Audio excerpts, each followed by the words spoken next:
Hi, I'm Stephen Klein. And I'm Paige Clark. With Healthy Fit Club. And today we're going to talk about something that I had asked Paige about lots because I wanted to know what my best source was, and that is bottled water. Now, obviously, bottled water is not the best choice for water, but given our choices, there are better choices and worse choices for bottled water if that's what you're going to end up with. So, Paige, you told me lots of things about bottled water and the bad stuff. So, can you share with our audience here some of that? Yeah, sure, Stephen. What I like to share is that we really need to look at the impact that bottled water has, not just on our health, and we're going to get into that more in just a moment, but on the environment in general. Do you realize that we have a plastic swirl of plastic bottles and discarded plastic out in the Pacific Ocean that's the size of a continent?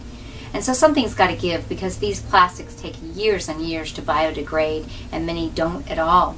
But let's take a look at what's going on in our body. Stephen, you were real surprised to learn that many of these plastic bottles that we're going to at our superstores and Sam's and Costco and all these big box stores, and we're buying water bottles by the pallet. And these water bottles are in what I call the squeaky plastic. And these bottles actually start their life as a little plastic puck. And then they go along an assembly line where the air is extruded and the plastic is blown up very quickly. Mm-hmm. Then the bottles are promptly filled with, guess what? Water, and probably just tap water, maybe not even filtered at that. And the result is that these cheap plastic bottles leach into the water up to 25,000 toxic chemicals. And folks, this is just... And that happens when that injection of the water into the bottles happens when it's really hot, right? Correct. And so that's why we get this melting plastic. If you can just imagine a melted piece of plastic, and the water is known as a hydrant, but it's also known as the perfect solvent. So it's going to dissolve and it's going to absorb and be a carrier of chemicals and so forth. So I really want to encourage you that to avoid plastic bottles, disposable plastic bottles for the environment and for your own body. And if you do have to buy a plastic bottle, the harder the better.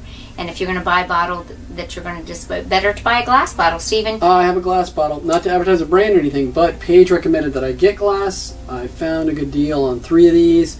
You know why I like these? Because you can open the top and you can use a bottle brush. Yep. It's exactly and what I got. reuse them. And I'm all about repurposing and reusing. Bottle brush, like $8 on Amazon. I got one of those. Mm-hmm. Put it in there. It's 12 inches long.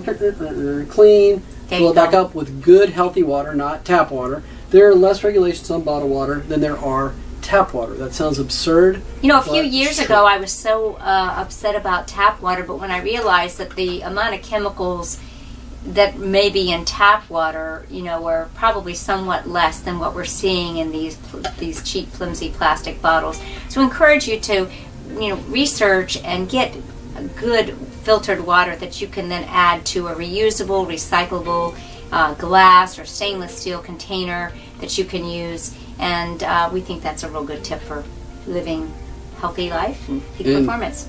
Yes, optimal health, peak performance. Healthy Fit Club.